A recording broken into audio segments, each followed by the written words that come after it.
shepherd, mangita na po na sila o tawag na to nga streams of water. Pero sa ilaha sa una, ang sheep manggod is hadlok na siya sa tubig nga kusog ang agos. Nga naman, kaya ang mga sheep, dili kabalo mulangoy. Pag once nga mabasa na sila, bugat manggod ng ilahang ang ilahang balahibo, and mostly ang sheep manunod na. So that's why ang shepherd, to protect his sheep, mangita na siya o tawag nga to nga streams of water, nga unsang stream nga kanang kalmado, dito niya dalon para mo inom. So nga na ang trabaho sa shepherd. And then ang trabaho po sa shepherd in ancient Near East, dili na mao. Kay mo stay man na sila dito pila ka days. Wala na kabalo kung pila ka days na mo stay. Pero according sa kultura, hangtod na green pasture, dito nila ibilin, itend nila yung flock. Karon ang shepherd, para maprotektahan nila ang ilahang flock, isunsay ginabuhat nila. Pag gabiin na siya, mo build na sila og murag ingani. Isa ray entrance, isa ray exit. Oral. Isa ray entrance, isa ray exit. Ang buhaton sa shepherd, matulog na siya. Kung ba, dito ang portahan, dito na siya matulog sa portahan. Culture na. Nga naman, unsa man ang iyang signifikansa ng anong dito man na matulog ang sheep. Ang shepherd. Pagtawag niya sa sheep, because the sheep know the voice of their shepherd. Pagsunod na dito na siya matulog sa portahan. Unsay purpose? Para sa mga predator. Para mabantayan nila kung kisay musulod nga mukaon sa ilahang sheep. So meaning, ang shepherd dito, daghan og significance ang iyang pagtulog dito. First niya nga significance, to protect his sheep. Second niya significance nga atong makita nila is ang iyang pag-care sa iyang sheep. Ug mao ni pinakabugat nga significance. Kay usahay man gud ang predator sang sheep is dili man ang gud na siya iro. Wolf, lion, bear. So, ibig sabihin, matagko na. So, nganong dito mo ginamatulog ang sheep? Because ang shepherd na mentality, ngani, they are willing to give their life for the sheep. Before makasulod ang predator, sila sa mamatay before sa ilang sheep. So, that is the picture of a shepherd. See? So, nga na sila. So, that is an ancient Near East. So, that's why research mo na siya. Nakita mo? O, next. Basa. Nusulti. Oh. Kana po doon, ay dimension, pangalan. So, pinang ko, pag pangalan, dapat dili ninyo i-disregard. Part sa research na siya. Kinsa na si Silpa. Kinsa na si Bilha. Kinsa na si research na ito na. Nana ba? Okay, next. Basa.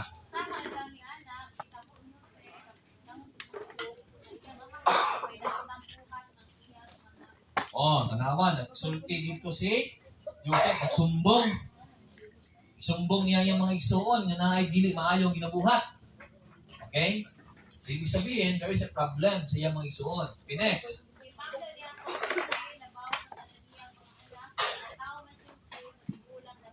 Okay, pangapungutan na. Ano kang gipangga ang giniya na si Jose? Si Jose, ni Jacob. Kaysa sa uban niya. Ang sulti sa Bible, kay gitawo siya sa iyahang pero naagyo na rason. Dapat inyong pangutanon nga naman. Okay, pangutanon ta mo, kinsa di pinangga nga asawa ni ni Jacob? Di ba si Rachel?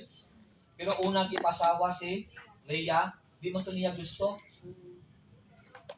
So, ibig sabihin, because Joseph was the son of Rachel, sa iyang pinangga nga asawa. So, dili lang sa tiguang. Kaya duwa man na sila ang anak ni Rachel. Si Joseph and Benjamin. Okay, next. Hindi kasi panganay. Panganay nga anak ni Rachel. Kawa? Kasi sa ilang kultura, pag panganay is favored. Pero kaso nga lang, si Reuben, hindi siya favored because si Reuben is anak niya sa iyang asawa nga unsa. Hindi niya gigugma ang kanang mga asawa. Ang iyang gipusunada mo niya yung love si Rachel. Kasi kung atong tanawon ng narrative, tayo ang anak mong God, si si Leah, na-conceive siya, nagkaroon siya og anak because of the mercy and grace of God. Kaya nakita niya nga dili siya gugma ni Jacob. Pero instead, kung sa giba sa Ginoo, gipaboran si Leah. Actually, late na ng anak si Rachel o si ano. Okay, sige next. Basa. Inuan niya si Jose ug taas nga isti Mm. nga pinugtunan. Okay, human. Sa nakita sa iyang mga isuon nga gipangga sa ilang amahan si Jose, Ah. nabaw kanila, naglagot sila kaniya ug masuk-alon kanunay ang ilang sinultian kaniya. Okay, gibuhatan sa biste. So karon pangutan ni mo sa nga biste nang gibuhat. Sa yung kunan. Oh, nakagas. Sa Bisaya. So, ibig sabihin, tanawan ninyo, mura na siya og kanina na taas na kutob diri. O sa na yun, sunod. Usa ni anak kay gayon nagdamgo si Jose ug Ah. gisulod niya kini sa iyang mga isuon. Okay, sige. Samot ang ilang kalagot kaniya. Okay. Unsa nga verse na siya itong gibuhatan niya biste? Verse 3? Di. Verse 3. Okay, basa niyo sa English, bi? Walay kulod. Oh, tanawa. Ang Bisaya, wala nagsulti. Ang English, oh. That's why, Mary, kasi bantayan ninyo. Sa imong Bisaya, white color. Pero dito, mini color. Oh, wala pagkabot ang color. That's why i-research ninyo. Pag-research ninyo sa ilang kultura, mabalangin mo na sa extra biblical sources na naanay significance ka ng mga color kung usahay na yung mga bisting na pito ang color. Kung significant wala man na diri. Asa? Ang sa? Translation na na. Ang Bisaya translation ganito. Tama ninyo ha? That's why kung be careful mo sa translation mo na ginakorek mo. Many colors sa kini. Ayaw na paminaw mo pag sa kuha. Para hindi masabtan ko ninyo. Kay mauni siya ang atuang basis atong study. Okay, paminaw. Ayaw mo stick sa usa ka translation. Kasi sa English yun, mo natingala ko kay Bisaya, anong wala man namunta. Ang isulti kasi Bisaya, i-translate niya, gibuhatan ni Jacob, si Josue, o unsa? Unsa tawag ato sa Bisaya? Bisting pinugtunan. O bising binugtunan, na daghang kulay. Dapat ibutang na, wa magibutang good. Nagtaro mo sa English, nagyaman na sila kuha, o ginagprita na sila translation. Oh. So karon, kung inyong i-research na siya, mo niya, wala ba mo kabalo, nakana sa nga sanina silang kultura sa unang pagitahian kaugana, it symbolizes a patriarchal position. So, gideclare na siyang papa during that time mo, nagpirting sukuha sa mga igsuon, nga si Joseph, gitagaan niya position of being a patriarchal position. Leader. Nga kana siya nga sanina, ang musuot ana is patriarch. Oh. So that's why makita nato na siya asa to research na ang tawag nato ana kung namoy libro nga manners and custom na. Actually ganun na panay color, every color ganun na panay significance, hindi ba tawag na dito sa mga kultura nila. So ibig sabihin nga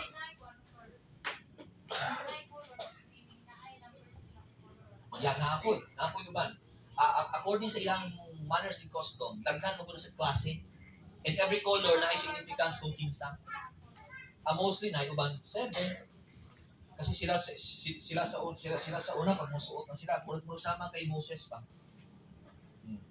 Na mga ano sa color.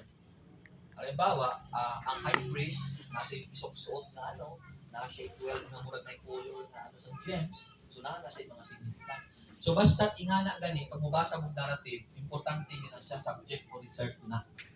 Mao na siya nga ang narrative, tanawa, dili kay basta-basta ang narrative, basta lang istorya. Tanawa ninyo, paminaw. Si David. Okay, paminaw ha. Anong sling na yung bit-bit? Basta shepherd. Diba? Oh. Bagay, i-research na anong sling. Ano significance sa sling? Dito? Wala kayo, itirador mo na. Awa? So, ibig sabihin nga ang shepherd naman sa Pilipinas, dala ang tungkod. Tapos ang tungkod nila naman ay tapos naman ito. Kawis sa likod. Ibang na direction. Tukod Sa doon sa direction. Kasi gamit sa itong tumoy. May isa. Okay. Pagkana, pagkawit. kawit. Unsay significance ng kawit? Direction. Hindi. Di, kanaming ko na. Oy, wala ka niya. Ah, okay. Hoy, dali. Dapat butbuot ako nun ba? Alam mo butbuot? Asa ang bubunan dito? Ang tungkuan. Dili! Ang iyang tungkol sa shepherd is mostly, mas taas pa na siya sa shepherd. Duwa mo kun ang gamit. Ang tumoy ana, murag gapaana na siya nagahi. Ig-a kayo, unsa na siya. Naman yun. Kana siya, mo na siya sa ato, tapos na siya yuho. Unsay purpose ana? Okay, kanina minaw. Kanang tungkod ana, ginagamit na nila for protection silang ship or sometimes for rescue. Kasi sila sa akin, puagi na sila sa mga lugar ng mga naay mga bangin, pag mahulog na siya, taas mo ng tungkod, mo na ikawit. Kanang isa, na dili siya ana, na straight siya, mauna siyang ginagamit nila for discipline. Kay kana siya mo na kung gahi ang ulo sa isa ka ship, di maminaw, balik taron na nila, bunala na nila sa ulo, mo itong ibunan, dili mo. So muna nga bit-bit na nila. Okay? Ano na siya? Pagbunal, pero asa dito pagbunal?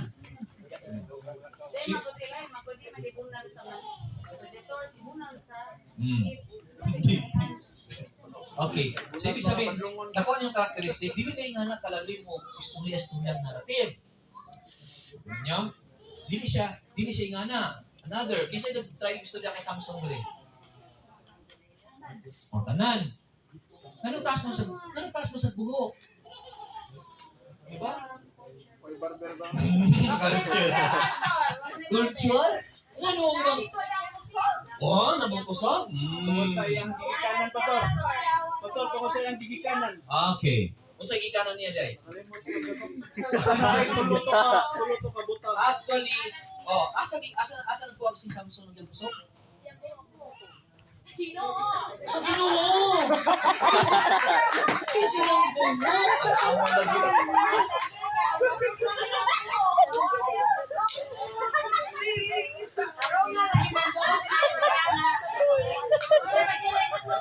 Guys, gisulti dito sa Bible, nagikan ang iyang kusog siyang buhok. Pero ang theological emphasis dito, because sa iyang gigikanan, tama.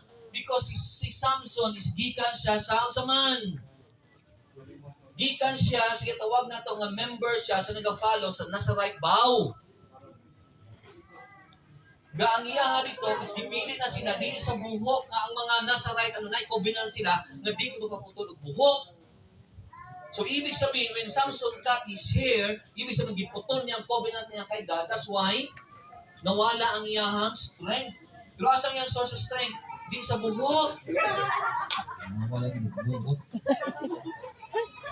Kung nasasaya mga bata, sa maligno itong istorya sa mga bata. Balik na po.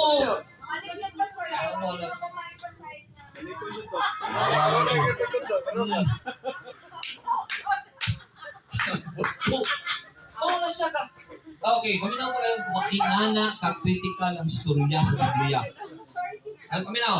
Gamay lang ka, kanina ha? Gamay lang ang musimang ka sa kultura sa Hudyo. Musimang ang dagan sa theology sa Old Testament narrative.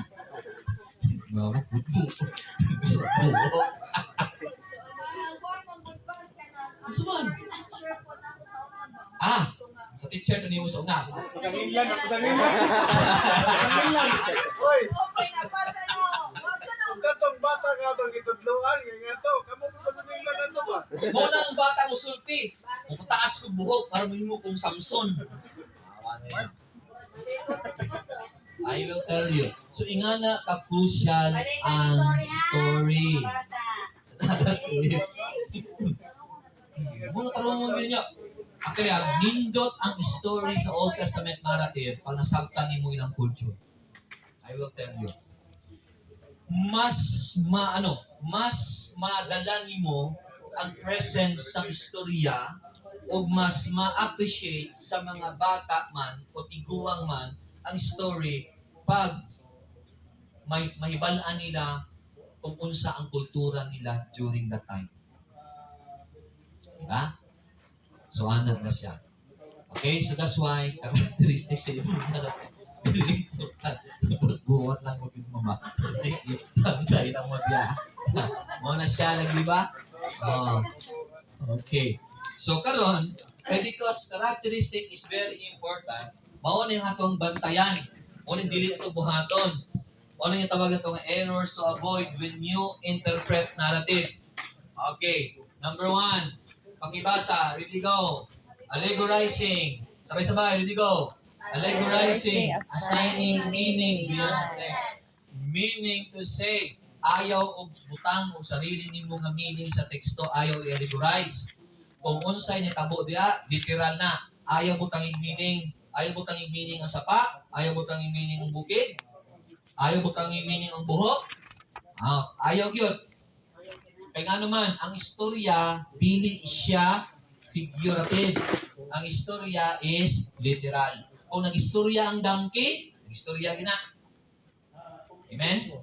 Kung nitabok sila sa Red Sea, natunga, nitabok sila, tabok yun na. Ayun na nag-istorya ha. Na, ano na siya, kanang Red Sea, pagtanaw nila, tanaw na, problema. Nila, yun na siya problema yun. Literal yun na siya, ayun mo kang problema. Kung nagsama sa gospel ba, one common mistake na to sa pag-interpret sa gospel ba, katong si Peter, naglakaw siya, sunod sa kay Jesus, di ba sa tubig, sa dagat, sa may Sea of Galilee. Di ba, hinahinay siya na unlod, kaya ang iyang focus kay Christ na wala. Tungod sa balod, tungod sa kakusog sa hangin. Tapos kita karon interpret nato na nakununggan ng wali ana, mo na siya igsuon. Pag mo tan-aw ka sa problema kanang mga balod ya, mga utang nimo. Mga balod ya, mo nang imuhang mga ano. Mga kanang ano diha, mo na siya ilo. I will tell you, ang tawag nato ana is sa tawag na, allegorizing. Dito sa problema, dito utang kwarta. Balod yun to. Ayaw pa. Ang point na nato, si Peter, nawala yung focus kay Jesus, that's why na-unload siya. Kung sa'yo reason, nature. Ano lang, ayaw pa. So by principle, i-adapt mo, apply mo sa tuwa karon, ano siyang principle. Kung ang Kristohanon nawala yung focus kay Christ, he will fall. Ano lang? Ha? Daghan. Kaya ito butang problema, ginterpret mo problema. So simple lang, by principle. Kung sa mga butang, ang makawala si Muha dito, kasi ang interpretation mo ito, kanang dagat diya, soon, mga problema sa kinabuhi na. Pwede tayo mga pastor na ang makawag focus ang problema. Oo. Ayaw interpret itong balon, ha? Ano mo na naman? Di ba? Ang kusog sa hangin, wala pa mong kabaloy soon, muna itong inyong mga utang. Di-interpret ka, di-allegorize din sa ayaw ka silent meaning. So by principle, meaning to say, simple lang, nawala ang focus ni Peter, that's why, yung saman, na-fall siya. So meaning to say, kung imo siya apply kung by principle, mo di principle. So karon pangutana, unsa karon ang mga butang na pwede mahimong instrumento nga mawala ang focus sa Kristohanon. Kung kako, ay ito interpret tong butangan yung meaning tong. Sa application pastor, gamit na. Magamit ka, pero ayaw to interpret yung mga katong balon, ayaw to na, pa sa principle. Kung sa principle, ano yung story? Ano dapat? Ang principle sa story, simple lang, minutublo ni sa tuwa. Nga pag ang Christian o ang follower ni Christ, mawala niyang focus kay Christ, ma-fall din siya. This is the story of Peter walking sa Sea of Galilee. So by principle sa tuwa karon, napo na siya gusto itudlo sa tuwa. Now everyone of us, Christians, pag mawala ang focus kay Christ, mo ni may tabo sa tuwa. Diba? So anak siya. Allegorizing. Kaya mo i-allegorize ha? Okay. Sige. Okay, next. Pakibasa. Ready, go. Okay, sabay-sabay. Tanong tuloy. Ready, go. Decontextualizing. Ignoring the full historical and literary context on small. Tanawa ninyo. Muna ta, hilig-hilig ka mamunit ng isenaryo sa istorya nga wala na ito itanaw, gibasa tanan. Kay kung mao na imong buhaton, ang tawag ana decontextualizing. You are just focusing in a portion of a story nga imuhang gitun-an, dili pwede. O nakakita, bida binato si Samson. Pero kung imong tan-awon ang kinabuhi ni Samson, actually Samson is a womanizer. Istorya gyud, especially when you read the book of Judges. Actually, si Samson, ilang beses niya binayolate ang iyang vow sa Ginoo. Diba? Bawal sa mugunit o patay, nagunit sa patay. Bawal sa mga babae, nag-engage sa babae. Diba? So, ano siya? So, decontextualize. That's why concentrating on small units of the passage only, ang tawag na ito, decontextualizing. Mawala or dili mo identify ang full meaning sa story. It's better for you saktong sa nimo ang istorya. Okay, next. Pakibasa. Here we go. Selectivity. Similar to the contextualizing, picking and choosing specific words and phrase to focus on while ignoring. Nawa. The same pareho. Pag nag-decontextualize ka, ang tawag ko na selectivity. Nag-select lang ka, namili lang ka kung sa'y gusto nimo. Pili ako siya ako. Oh, haom ka. Haom, di ka ni haom. Pili ka ako. Okay. Ako ha? And then, another thing, okay, pakibasa, sabay-sabay. Moralizing, assuming that principles for living can always be derived from all passages. Old Testament narrative are historical narratives, not illustrative. Isulat na siya dili para mo illustrate, para mo tudlog moral. Kumbaga pa, historical. Oh. Ah, saman. Sige, question. Opo. Dili. Asa sa mahimong illustrative sa New Testament. Kung gitot ang narrative na story, gidala sila illustrative. Pero sa Old Testament, when it was being written, dili siya illustrative. History. Illustrative. Yeah, illustrate. For example, faith. Illustrate siya. Para mo tudlo. Pero sa perspective sa Israelite during that time when it was being written, dili siya illustrative. History. Kaya question mo gud na piminti man gud gihatag mo muna sila para may balaan nila. Bata? Sige. Okay, next. Unsa pang errors? O kani. Personalizing. Unsa man ni? Assuming that the passage applies to you in a way that it does not apply to other else. So kani siya, usahay ang mga Kristohanon kung unsang nabasa nila sa Old Testament narrative, gusto nila gayahon. Personalizing.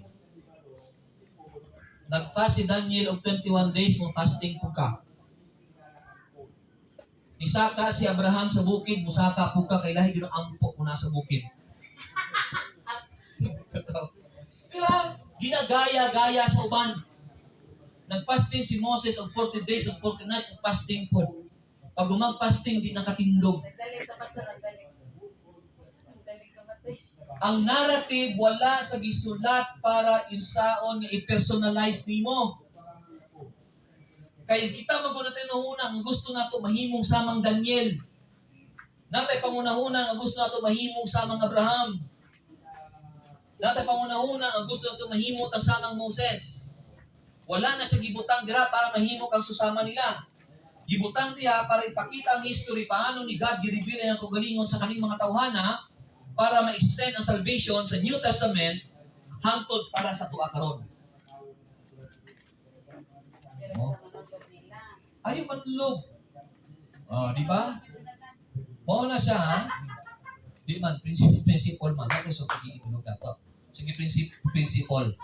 Ay, sunlog, ibig sabihin sunlog ako sa gibuhat nila, buhaton ko nimo. Oh, alangan. Okay. Sige, be. Ang ginamina ko, kung Jonathan, sa dito ang topic dito sa GT. Kaya, kalaro. Oh, ikaw sa sulti ni Goday. Di ba, gira? O, gira. Ang kung na ko, kung gayawon ito ni mo, gira ko kay.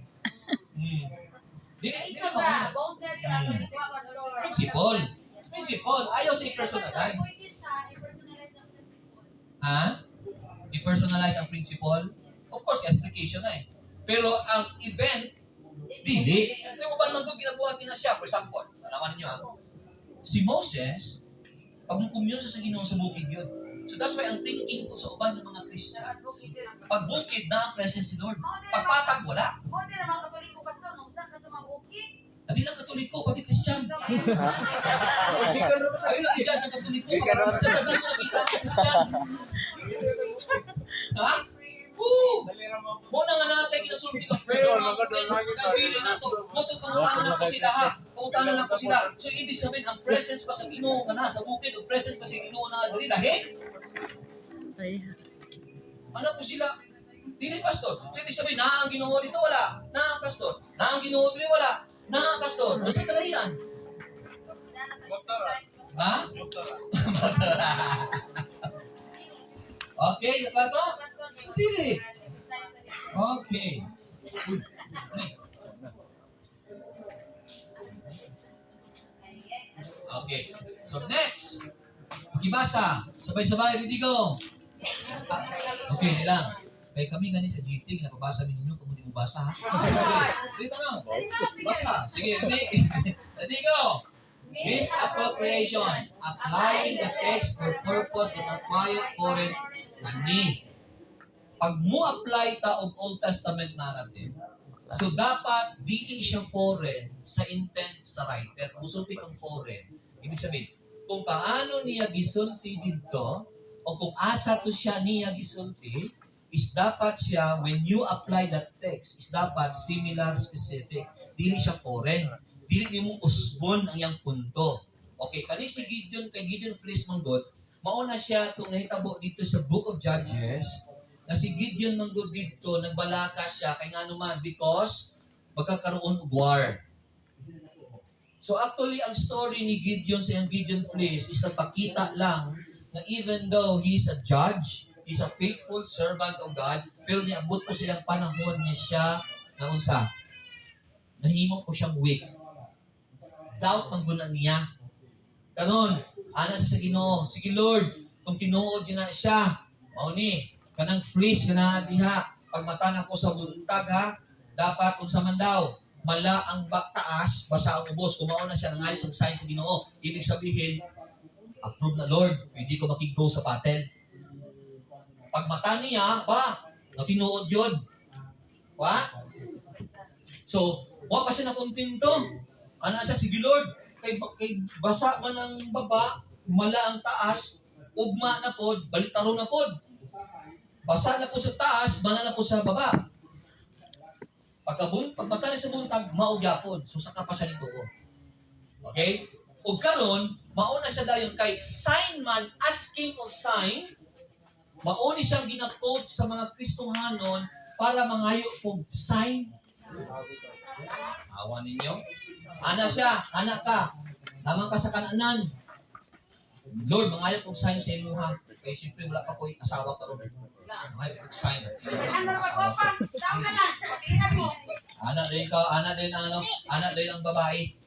Lord, pagka nang unang nga musulod sa putahan, na pula ang salina, mauna na sang sign na akong asawa. Nakikita rin ito ngayon nagpula ang salina, naligapahan siya.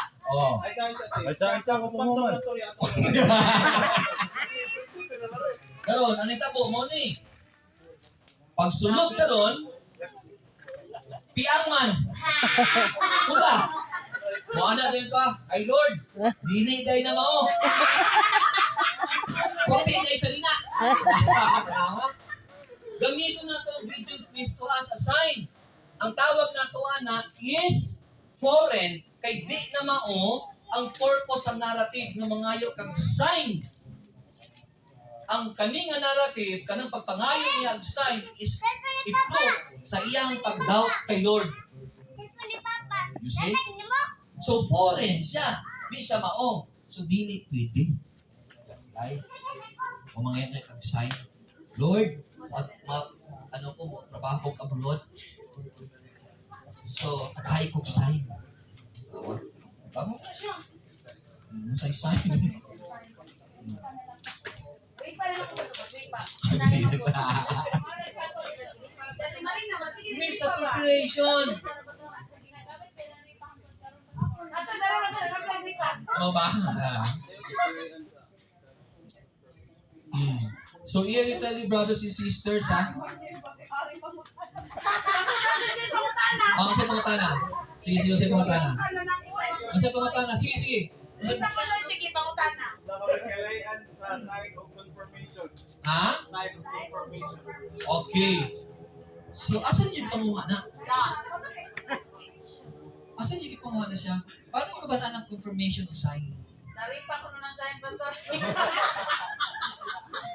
Okay, I will tell you, brothers and sisters, sa panahon na to, around the way God deal sa tua, is dapat ito masabtan na itong standard o itong belief must always be anchored sa word of God. Effective mo na rita, Pastor. Nagaban na good. Ha? Nagaban na kay Sarip. Mao na siya. Nakoy kanila ako na dilit tanan nga panahon. Kumbaga pa, good siya. Naagani ko'y kaila dito sa tungod sa sige ni pangayog sign ng karon wa siya nakasawa. Sige pangayog sign. Choosy magod. So confirmation is different. Okay, simple lang. Naigsoon. Mabalaan na to. Kani oh, usahay mong good. Kani tarawan ninyo. Kani gusto na ko ipang-correct ato ang mentality. Halimbawa, gusto ko kay Ma'am Mariel. Ma'am Mariel, mag-mission ka dito. Ang tubag dayon sa ang tubag dayon nato usahay. Sige, Pastor. God willing. Question, is it correct? Mali.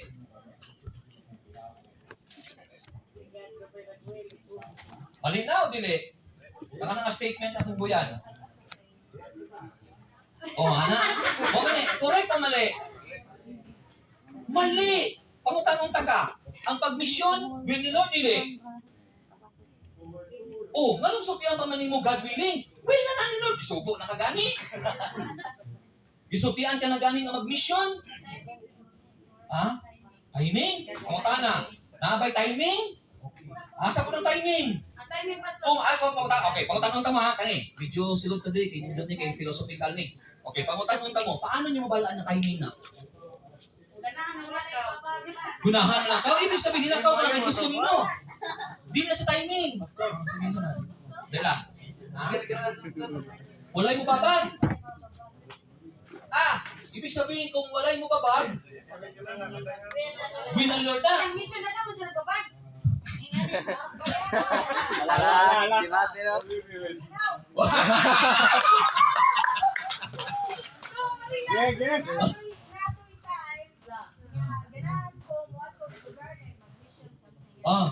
Tapos, di mo na lang ka.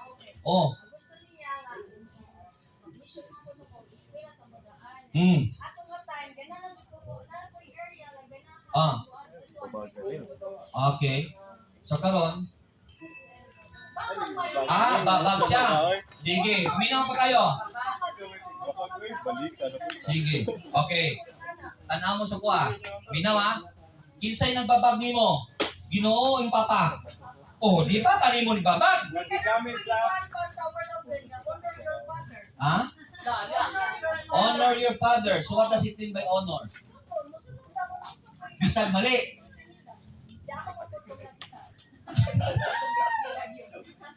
Okay, so ano man thankful ka? Pero ang pangutana, logically speaking, hindi si Lord ang nagbabag. Si Papa nimo. Ang doing mission work is will. But sometimes, ang desisyon sa tao, mao na usahay ang mo, sa tuwa. Diba? Usay. For example, gusto na to mission. Karon, usulti sa si Papa nimo, si Pastor nimo ayaw sa. Don't tell me nga si God ang nagbabag na. Very clear, na kanang tao mo babag si mo ha. Pero mauni siya. Unsay trabaho ni Lord. God allow.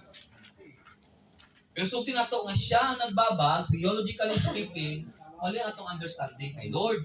But sometimes God allow some circumstances because God is unsa man. Na siya ay what? Unsa man? Na siya gusto pa unsa pa?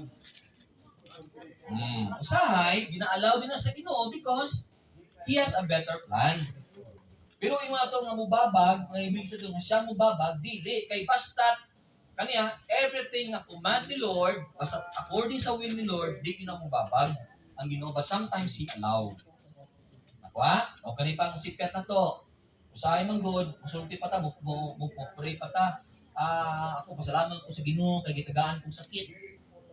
Kamutan unta mo, muhatag ba di Ginoo og sakit? Dili muhatag si Lord og sakit. Mutugot siya. Hello? Diba?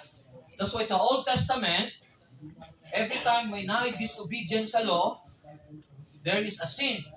There is a consequence. So, consequence is dili to siya tungod nga gyud sa yatag sa Ginoo, but it is a violation of the law. So mali ang sometimes ang atuang mindset is natay mga natay mga wrong na understanding. So never si God mahatag. Kung sample kay Job, lang niya. Kung mahatag sa sakit, hindi. Especially pag anak niya. Okay? Sige, next naman.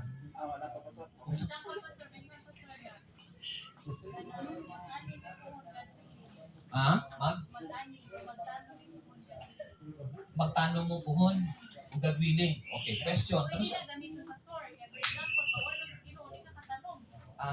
Pawanon sa?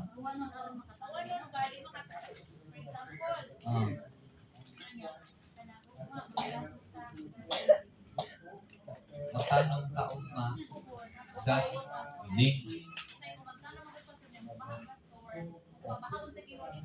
Hindi circumstances na, hindi na willing. Lord, ang mga gata, sabihin, umuulan, hindi kumubuton. Hindi kumubuton. Ipauwan sa Ginoo. Paano mo ba lang ipauwan sa Ginoo? Pinauwan man. So, kabuto sa inyo, mag-ipinit sa ulan. Pot sa inyo nga. Tapos, sir, kaya ang Ginoo may magpauwan. For example, ang pagpasabot na ito ba? Magdano ni Upa. Magdano pa sa magbaha. Iwan ka tanong. Magpasabot. Nag-agad sa kabuto sa Ginoo sa mga panahon. Nag-agad. Okay, question ta mo. Kung sa will ni Lord according sa Bible. Nagsulti bang Biblia nga ang will sa Ginoo isabaw sa pagpangutana kung tanong kung hindi? Ang will ba sa Ginoo, nagsulti bang Ginoo dito nga kung sugtang ka dili sa imong gilikanan mo na siya? Ang biblical perspective sa will ni Lord is unsa man? Kaniya, very clear. Ang according sa Bible is ang will ni Lord is unsa? Is ang iyang mga anak must always follow the standard of God. Dili lang na ako'y will. Ang will sa Ginoo, sa Father, sa ato ang mga Kristiyano, dili sa Kristiyano, ang sa katibukan is to know His only Son, Jesus Christ. That is the will of God. Pero diha sa tuwang circumstances, especially mga tanong ninyo, kanang inyo ang kanyang regular na ginabuhat, so di ato siya pwede isingit. Ano theologically speaking, ha? Pero nasanay magutang ingana, magud. O tugot sa Ginoo, dili na sa tugot sa Ginoo. Okay, kasi ang pag-ulan magud, that is part of the nature. Diba? So ibig sabihin, ang point ng dira, kung sulti kang will ni Lord, ibig sabihin, there are hindrances sometimes na gina-allow ni Lord so para i-extend niya ang iyang protection. Nangana ba? So pero imo na to nga if God willing, kasi kung musulti magbuta God willing, ang pinaka number one question la, how do you know? Kamo ba na sa will ni Lord? Diba? O tanong, kasi hulaton imo. Hulaton mo may panahon. O sample, Pero Ginoo raman siya magpauwan. mo kani? Pagkasabot, Sama. Butan sa Ginoo nga may panahon, Oh. makatanong. So yan, kamabot na pastor ba? Ang pasabot yan, kamabot on nga makatanong kung dili. Ang makatanong kung dili. Kaya ako kami magsa-uwan, pastor. Hindi na makatanong, pastor, ang nature. Kamabot na sa Ginoo ba? Yung paulan mo. Kaya halimbawa ni ulan dito sa pikas wa ni ulan. Ano nga area? Wala na niya nga man. Dahil ako na sa na. Ako sa ayaw Lord. Samong dati.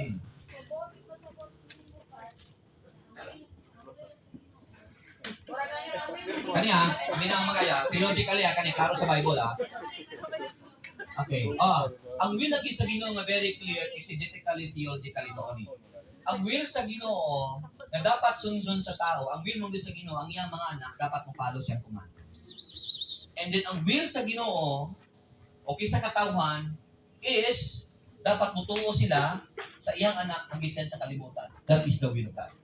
So mao na siyang klaro sa exegetically and theologically pag-abot sa Biblia, pag-abot sa will ni Lord. Mana na siya. So ibig sabihin that is His will. Mao na. Pero kung ato sa i-insert magud sometimes sa tuang mga circumstances magud na siya, ato ginagamit magud na term is mao siya.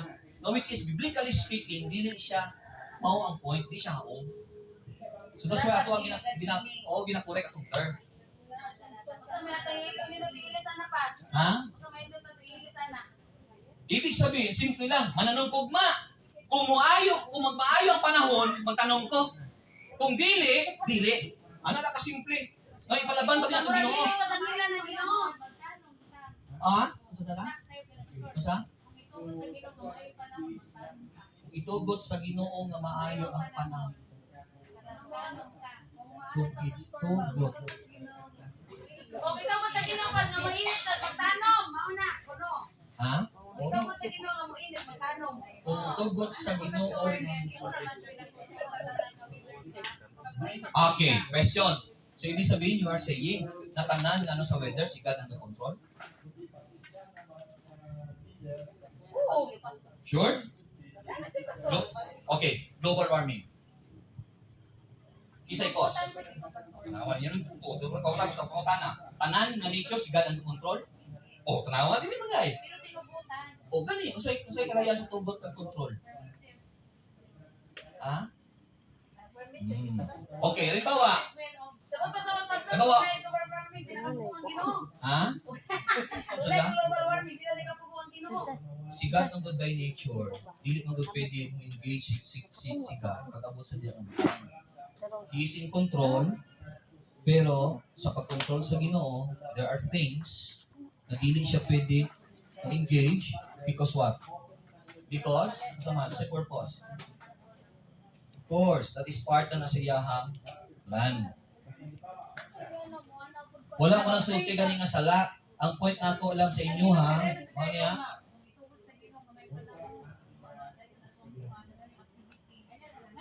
Ay, mag-pray pa ba yan, Pastor? Sorry, huwag kayo tayo Mao gani. Ang ipag-pray niyo mao ni Lord. Na amin na kaugma. Pag-pray me for good weather. Ano ni sulti nga? Tuguti Ginoo. Ano din ang inyo i-pray? Pagtan mo gina sa Ginoo. Kaya mo gina siyang ano nyo, ang inyong hamagod ano. sa word na God willing. dili ko allergy sa God willing. I am correcting the term because ang God willing is not a term na ginagamit nato sa theologically. Kasi kung gamiton nimo sa theologically magud siya, ibig sabihin you are missing the point kung unsa o kumbaga pag gina-violate nimo, dili man gina-violate nimo ang nature sa Ginoo kung unsa sa nga klase nga Ginoo because mo dapat masabtan so na. Dapat kita po very particular ta sa term because if we are using the term that if it contradicts kung unsa ano sa Ginoo, problema na. For example, natay kanta, di ba? Okay, kung tanong ka mo. Di ba natay kanta? Ano sa natay kanta? Darling of Heaven. Saan siya? Kanta? Ano sa kanta na? Above all. Crucified above all. Lord is the Lamb above all na. Above all. Okay. Karon, ang pag-compose sa composer, dito man sa simang sa word na darling of heaven. Okay. So, kana siya nga term, pwede ba na ito gamiton na terminology kay Lord?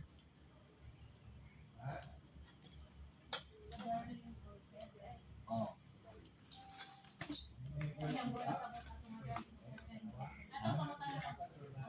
Yeah. According sa singer man good, gigamit niya, gigamit niya ang term dito para identify niya ang kumbaga pa from the word darling, sa meaning sa darling. Okay. Ha? Ano sa? Musulti kong darling ba? Ha? Musulti sa pagtawagon kong darling isa katawag sa man. Diba? It involves relationship. Isang kaso ng tawahan ng relationship, it involves what? Relationship. So, musulti kang relationship, so according sa singer, mo to gipilit niya na term para identify si Jesus, sa musulti kang darling, murag ang emphasis niya kay Jesus pa na nasa heaven, murag siya ang murag darling of the crowd, nga na ba? Okay, pero panguntahan naman gud diha, kung imo siyang tan-awon, dira mo ano kita sa sa terminology, wa ba mo kabalo nang every kanta po is also a theology, teaching po. Ngayon, kung itudlo nimo na siya, so ibig sabihin ang anticipation sa mga tao na si Jesus gina-worship nato is a darling. So diha pa lang daan ginausab na nato ang theology, di nato ang theology di ato pwede usbon because theology is absolute.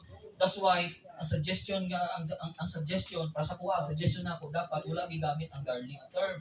Dapat ang gigamit doon King of heaven crucified, not darling. Base niya yung pasabutan ko pastor katong kanang padala. Bisan pa. Niya bukong anak. Pinalanggang anak sa God Father. Yeah. Base ba yung meaning? Okay, bisan pa ano man. Kay kung ang term nimo ang buhaton mangunimo ang terminology mo pwede niya i-change ang theology. Wala problema. Wala ka o maranas ka ng kubulit na kanta. At the same time kaniya Nawa maningon ba ito? dili ka pwede mo kaniya pag-abot man gud sa attribute sa Ginoo, dili ka pwede mo gamit og terminology nga ginagamit sa tao. Why? Because He is God. That's why ang term na ginagamit nato ana omniscience. Omnipotent. Diba? Wala yun. Nahaso na ka ng But kapatan mo. theologically speaking, ang makita din natin sa Bible, biblically speaking, ang dimension dito, He is the King of heaven, not darling of heaven. So that's why mulahi ang mulahi ang teolohiya. Oo. Oo. So pastor, maragitra man sa akin sa gabi pastor ba? Dahil ba naman siya kasagaran di ko Kaya nga, wala ko nagsultingan din yung gamito, nasa inyo na. Pero ako lang ginapasabot sa inyo ha, ng God willing, theologically speaking, usulti dito, duwa lang din ang emphasis theologically. That's why ang prayer ni Jesus, ituto sa mga disciples sa man, when you pray like this, Our Father who art in heaven, hallowed be thy name, thy kingdom come, thy will be done. Kung sa man tong will sa Ginoo nga mo done in heaven and earth. So meaning to say, kita nga mga Kristohanon, ang will sa Ginoo, mga inabuhit ang matarong, kumbaga pa, i-imitate nato si Jesus. And then second nga will niya is ang will sa Ginoo, ipadala niya si Jesus dire para unsay purpose kasi ang will ni Lord nganong ipadala na niya dire for all the sinners here in this world sa kalibutan nga motuo kay Jesus. Mo na yung will niya. So kaso nga lang, ang term man gud nato karon nahimo siya gitawag nato nga adulterated. So that's why ang terminology nga sometimes ginagamit nato is subject usahay especially sa mga conservatives sa mga gitawag nato nga mga sa mga gitawag nato nga ang mga kaning mga uban ng mga Christians na very very legalistic pag-abot sa term that we are using a term na hindi siya akma dito sa atuang ginabuhian nga statement. So ana ra ambot ko pasabot. So that's why very important na dapat masabtan nato. Okay para sa tuwa is terms are very important. Okay? Pero kung mugamit man ka ana, i-explain mo magayo subject for what? Subject for explanation na ngano mo nagigamit mo. Diba? Ana naman na siya. Okay ba ta? Kumusulti ka nga, Lord, kung willing mo mamadto ko dito, ministry ko, dili mo na sa uban eh. Diba? So, Lord, kung willing mo mamadto ko sa ministry, willing mo na. Kung willing mo nga ni, building mo na. So, ibig sabihin mo na ito ang terminologies permanently ginagamit. Okay. O yan, muna siya. So, ibig sabihin, brothers and sisters, tanawan na ito misappropriation applying the text purpose that are quite foreign to the narrative. Okay? So, that's why, very important nga dapat ito masabtan nga usahay po, ang tawag po na ito ani sa uban, siya tawag na ito nga false appropriation. Usa man yung false appropriation, murag yapon sa pareho sa decontextualizing, murag pareho yapon sa misappropriation, kaya ano man, pagbasa mo na itong narrative, ang idea come from contemporary culture that are foreign to the narrator. Ibig sabihin, mau-mau ni. Remember niyo kay Jonathan, kay David? Una itong panahon nga unsa, na after nila magbulag, di ba, according sa narrative, nag-kiss sila. Okay, di ba mo to? And they kissed each other and wept together. Tapos na pagigisulti dito, sa verse 17, and Jonathan had David reaffirm his oath of love for him. So kani sa mga passage, mo ni ginagamit na unsa? Ginagamit nga justification, especially sa LGBT community, na si David ganyo, si Jonathan ganyo, nagdugugmaan na siya at the same time, nag-kiss sila. So, sulti na to ganiha, kani siya, basta natin makita dala ng buhat or whatsoever, subject for study because that is part of their culture. Kasi culture sa mga Hebrew, sa Jewish, especially in ancient Near East, kapag lalaki yun, ang ilang greetings is kiss. At the same time, ang kiss ni Nana, dili na siya direct. Greets yun na. Culturally speaking. So sa tuwa, pero sila ha, hindi. Walay manisya na sila ha. Ha? Oo. Dili. In ancient Near East culture, ato kag Turkey, pag dahil makita sila, greeting sila, ano na? That is part.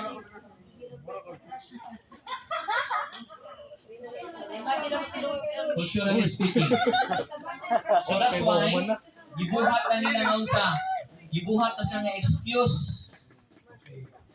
Okay? Sa tao. Pastor, culturally pwede mag-explain. Paano silang pastor cultural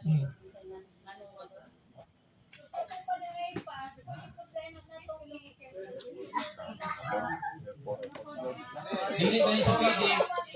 Kay dili gani pwede kay false appropriation gani kay porket nakita dito nabasa na to gi-misapply na to siya.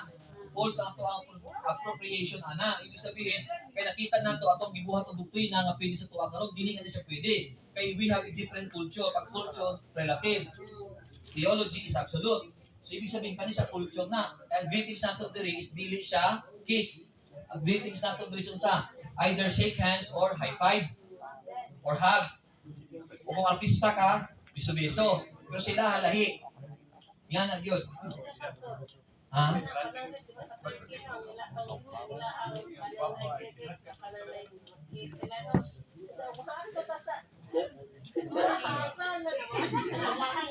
Ha? Sa? Contextualizing. Mukis mo ka. Dili. Dili. Kasi sa ilaha manggod, tandaan ko ibig sabihin tanan siya, ginabuhat lang na nila sa susama nila. That's why ganin kita muna usahay, masyak manggod ta, especially pag muadto ta sa mga lugar nga naay ilahi na practices. Sa kinsa? Oh. Mukis po sa magbisigite, nakadang ka culture, wala may malain. Kung ikaw ang kiss, di mo, ang una-una, ano yung malain, kaya kung part na sa culture nila. Pero di wala na siya ginabuhat sa lalaki, babae. Gawin now, wala na ginabuhat sa lalaki, babae. Same sex na siya, lalaki, bawal sa babae-lalaki, culturally. Hindi pwede. Una nga kamo, pabor nga mo, dili. Ako, dili na, kung lalaki mag-greet, muna siya. So that's why sila David muna. Babae muna. Pero pag opposite, hindi pwede. Kaya dito sa opposite na siya. Sang-sang. Ang? Sa baig laki, ang ilahang greeting sana, mostly gani, dili man tanan sa ancient Near East, depende na kung asang ang lugar. Ang uban gani, bawal gunita ng babae. Diba? So mostly, ang greetings, okay. For example, Sa Jewish perspective, silang culture, for example, taga-Samaritan, taga-Judea, even though they're living in Palestine, okay, ang lalaki gani o babae, basta taga-Judean ka, hindi ka pwede makikistorya. Bawal. Walay greetings. Kasi hindi, sa Judea, Samaria, ha? So bawal ang greetings ko sila, pero part na silang lugar. So pero sa lalaki o babae, mostly, pag nag-meet ka, pangay lang, storya lang. Pero wala silang greetings yun nga sa opposite nila. So nga na siya. Okay. Ano ka? Kasi hindi mo na siya pwede culturally, kibawal mo na sila ha. Ano pa? Pastor, di ba mag-walk man sila ni tayo mga pastor, no? Ah. Jonathan si David na, nag-kiss naman sila, nag-greetings mo. Di part niya po, dili ang greetings, goodbye kiss po. Goodbye. O part na siya. Pastor, ano ka nang kadagit, pastor? Mulaway o di? Pastor, ka nang Okay. Sige, minaw. Sige ha. Okay, kami. Musulod na tandiri. Minaw. Kani ha. Okay, paminaw ha. Kanina. Okay, kani. Very good. Pauna ko to. So, maon na siya sometimes, pauna ko to as principle ha. Diha sometimes ang failure sa mga nag-interpret sa narrative. Because we are trying, to identify na to o atong ginahibalo pinakuha kung unsang netabo nga even though nga wala si gibutang. Ang tawag na to ang kinsay na point of view. Ang author. Ang sulti na to pag wala gibutang sa author, wala niya ayaw pangitaa. Sama to sa bitin. So diri kung nailaway na wala, wag gibutang, ayaw pangutang. Pastor, dili pastor, culturally pastor ba? Culturally, wala po. Wala po kisulti nila culturally. Kung mulaway po na lahi na po ng istorya na. So wala sige utang culturally. So basta ang according sa manners and Yeah. No, guy. actually ang ilang okay, sa manners and custom pag naamoy libro ni Michael Friedman, sa iyang manners and custom, ang iyang gibutang dito, okay ang iyang gibutang dito, dili siya yung natong ng kiss with na Ang kiss na murag lang siya anak lang. Anak siya. So part na siya. May laway. Okay. That's why tanawan niya, tanawag ko niya sa mostly sa Turkey, ang karon mo gyapon na. Mogan na siya kung usahay murag kung Pilipino ka murag dili kay siyempre kan mga kumana mo tagpo mo naman. Tapos gabing Tapos pag magkita sila, muna ilang ilang buhat. So murag gilas mo sa to, pero sila walay Malaysia na kasi part sa culture. Okay.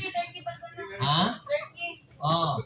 So, another thing, false combination. I-combine mo ang element from there in a passage and make a point out of their combination even though the elements themselves are not directly connected in the passage. Meaning to say, combine na tong passage. Again walay problema ang cross-referencing. Basta ang cross-referencing, pareho ang konteksto, okay lang. Pero kung atong i-combine, lahi ang ibig sabihin sa pikas, atong giusa, ang tawag na to false combination. Ato ang i-combine ang duha ka element na dili mao. Sa pastor, mga verse diri.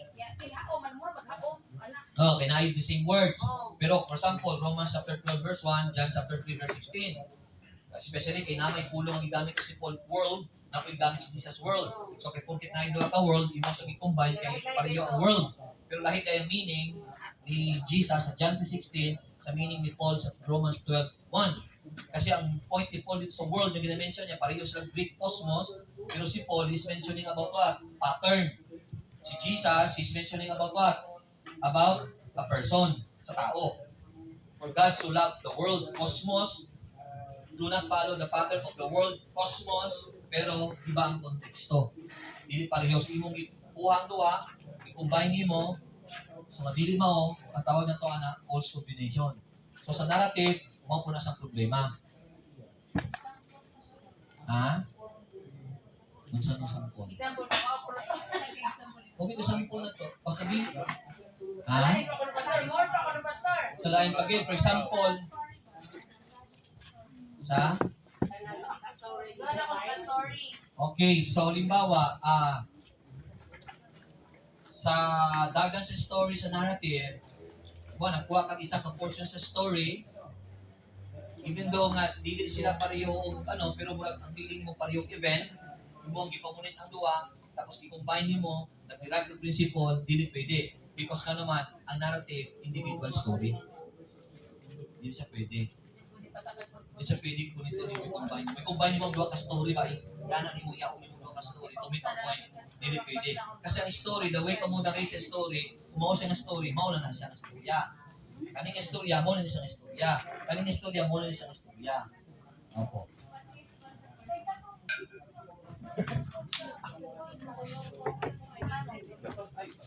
Marcos Osa. Dagat na. Okay. Kana siya nga genre. Okay, kana siya nga genre is dili na siya quoting narrative. Kana siya nga genre is gospel. Kana siya nga genre is mababag. So lahi ang principle diha.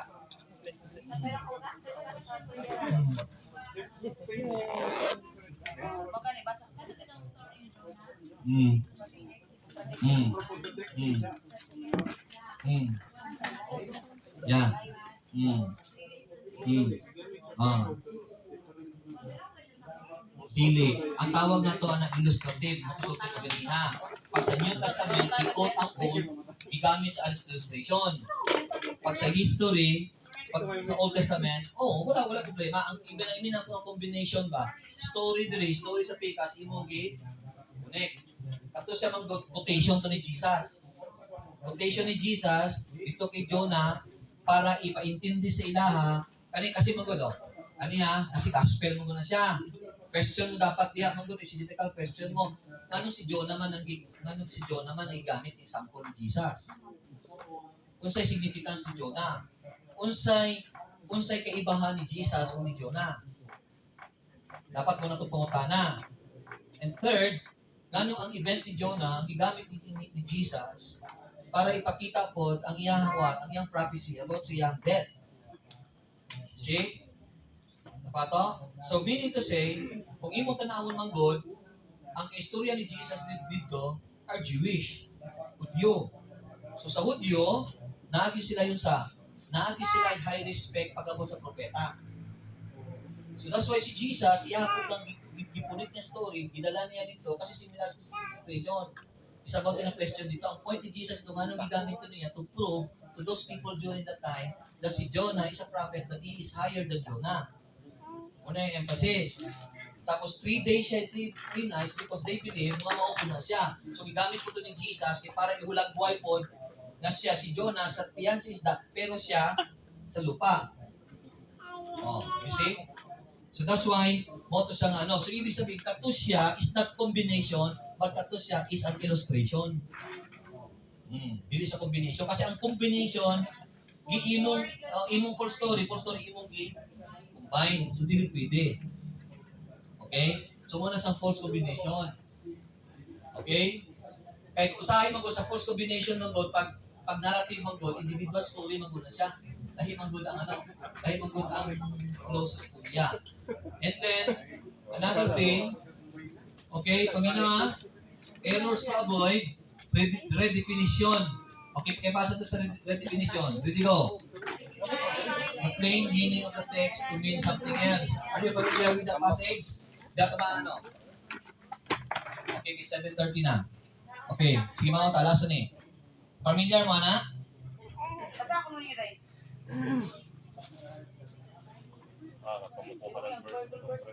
Sige, paki-open.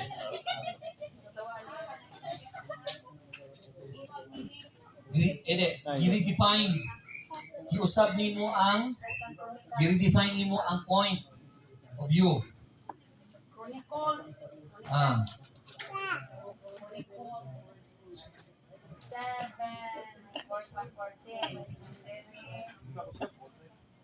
Sige, pakibasa. Og kon ang katawhan nga akong tinawag mudangop kanako sa dakong pagpaubos ug mubiyas sa ilang sala.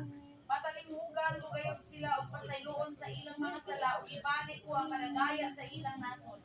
Bantayan ko kining dapita ug andam ako sa pagpatalingog sa pag-ampo nga himuon din. Okay, sa English, if my people Humble. humble themselves and pray and seek, di ba? Okay. Para ba na ginagamit, Pastor? Saan sa? Namanis kanta, Pastor. Saan sa? Ano mga kuwan? Disaster. Mga disaster. Calamity. Disaster. Mga political ko. Okay. Kung disaster ka, kung i-refer mo sa calamity, wala'y problema. Pero usahay, gina-refer na to sa politics. With definition. Kasi sila sa una, ang healer land, na gina-mention diha, literal dito siya, naon sa, because of their sin to God, there is famine. Kasi ang famine is God's consequence sa sala na nabuhat nila. Mga ginasabi minti. Kasi, ang discipline sa Ginoo pag-abot sa Old Testament, ang iyang ano ba, ang curse ba? Pag mo-violate ka sa law ni God, usahay, ang curse is famine, death, physical disease, mapildi sila sa war, or either captivity. So, muna siya. So, ibig sabihin, kani siya nga mga picture sa Old Testament, yun nga, there is a famine kasi walay ulan eh. Kasi sila sa una, pag ulan sa una, blessing na sila, especially pag ulan nga wala yan, no? Nadili sa ilahang kumbaga pa, dili sa panahon. Kasi ang ulan sa Israel, kaduwa ng gid mo ulan sa isa ka tuig. October, November, January o February. Dahil na ulan. So meaning to say, pag muulan siya, sa dili sa inganang nga bulan, ibig sabihin blessing na sila. So, kana siya, when it was being written, during that time, under curse ang nation of Israel, kay nga naman, naasya sa lahat ng gibuhat. That's why, gisultihan sa Ginoo nga dapat mag-humble down mo sa kuha and pray. Diba? Kay nga naman, para si Lord, i-heal niya ang land. Literal, no? Anong i-heal niya ang land? There is famine. Tagutom. I-heal ang land, muulan.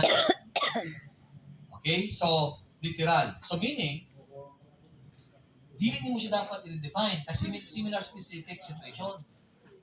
Ang problema sa to, ginagamit na to sa wrong konteksto, ang tawag na to, i-redefine na to ang plain meaning of the text. So, dili pwede. Tanawan ninyo. Last. Even sila Jesus, sila Paul, sila Peter, sila James, pag mag-quote sila ng Old Testament, sila mismo wala nila gina-redefine. I-quote nila na siya para usaman, para i-illustrate at the same time similar specific situation. So remember ninyo ang Matthew 4:4? I-quote ni Jesus, kato siya nga gisulti dito sa Deuteronomy. Ano si Jesus? Men shall not live by bread alone. Okay. Si Jesus mismo, pag quote siya, wala siya kapatakag-quote, wala pag quote siya, wala po niya dinadefine. Similar specific situation. Anong similar man? Tarawan niyo si Jesus nag-fast for 40 days and 40 nights. Gutom, need sa lawas. Gigamit to ni Satan na situation, ang iyang physical ni Christ, ang gutom niya para i-tempt siya using kato siya nga temptation. Turn this stone into bread. That's why Jesus quote kato siya sa Deuteronomy. Pero pangutana, kung sa situation na ito, kung mo kabalo, na mao to situation sa Israelites sa una, noon sa panahon sa mana. Masigi silang ditamo sa pagkaon. That's why si God, sige silang ditamo pagkaon, nagibuhat sa Ginoo, nagpaulan ng Ginoo mana. Tapos isulti dito, sa Ginoo, man shall not live by bread alone. Yan. So similar specific situation. Need to nila. Si Jesus need to food. Pero gigamit to ni Jesus para i-point out kay Satan ang tao, hindi ka magbuhay sa tinapay. But every word. Of course, pero so muna siya tawag na to. So hindi po na to pwede i-redefine. Because that is a exegetical principle na atong mina-apply karon na kana siya ginagamit, dili lang kita, kundi si Jesus himself, the disciples himself, si Paul himself, and the other disciples na gano'n. That's why, dito usahin mo si Piat yung dinardefine na to. Again, if you study the book of Romans has 16 chapters. Don't you know that the book of Romans, si Paul nag-quote siya from the Old Testament 128 times. In Romans chapter 1 alone, Paul quoted 8 times in the Old Testament. 8 times. 128 times. So every chapter ni Paul, na i-mention nila, nasa quotation from Old Testament. So that's why ang Book of Romans is ang iyang emphasis sa Book of Romans, ang iyang pagtudlo ni Paul is more on theology. Chapter 1 down to chapter 12 is theological. Chapter 13 down to chapter 16 is practical. So ibig sabihin, if you want to study about theology, the best book to read is Book of Romans. Inaadya ka na ng theology. Okay. Sana.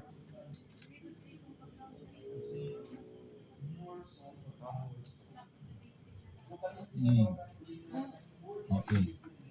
If you want to study about high Christology, Book of Hebrews is the best book to study.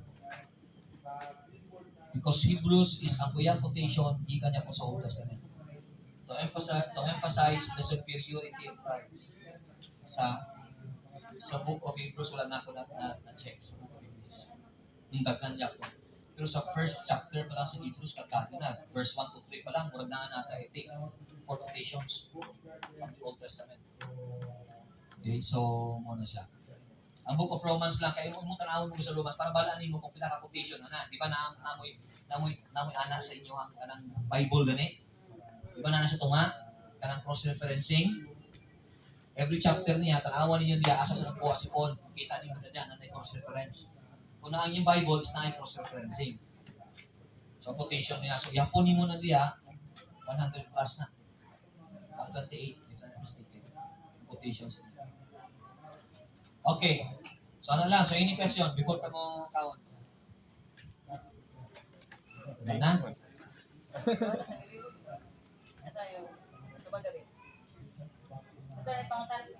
Saan mo daw? Okay na, sige mo ka kaon ta. Ang iyang pangunta na pastor, ganun ka paggamit sa Bible pastor sa Lion.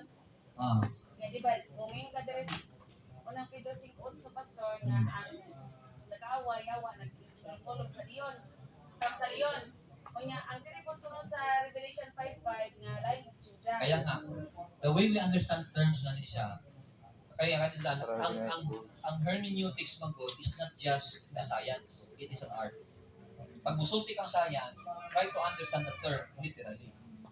But, di na siya literal. Kaya hermeneutics is also an art. When you get the term, is dapat waonin mo ang context. Paano gigamit ang term? So, katong lion, yes. Jesus, dinadescribe sa as lion because sa sang tribe, ang picture sang Judah is lion. That's why, gikan si Jesus dito, that's why si Jesus, the anti-type siya as lion. Kasi kitawag siya Lion of Judah. Because that is a picture of a tribe of Judah. So pero sometimes ang kana siya nga picture, wala lang siya ginamit kay Jesus contextually. So dito ang context dito kung yung basahon, gina-describe niya dito dili si Christ kundi si Satan. Dito sa Revelation, gina-describe si Jesus. That's why tanawan na to. Term lang ang dimension dito. Dito sa Revelation is unsa phrase. Lion of Judah.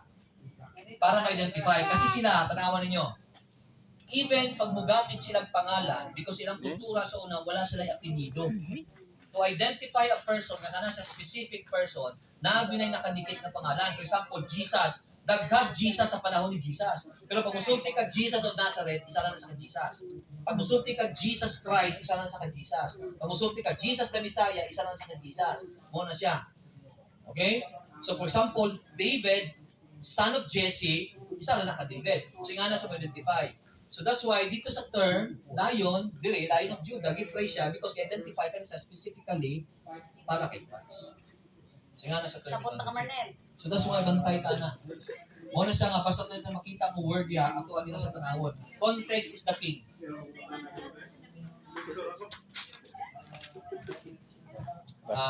Actually, di na sa figures of sin, actually, ina sa metaphor. Metaphor siya. Ako baga pag ihulagway ba? Yeah, figures of speech yan. So, ibig sabihin, kana sa mga figures of speech is a metaphor.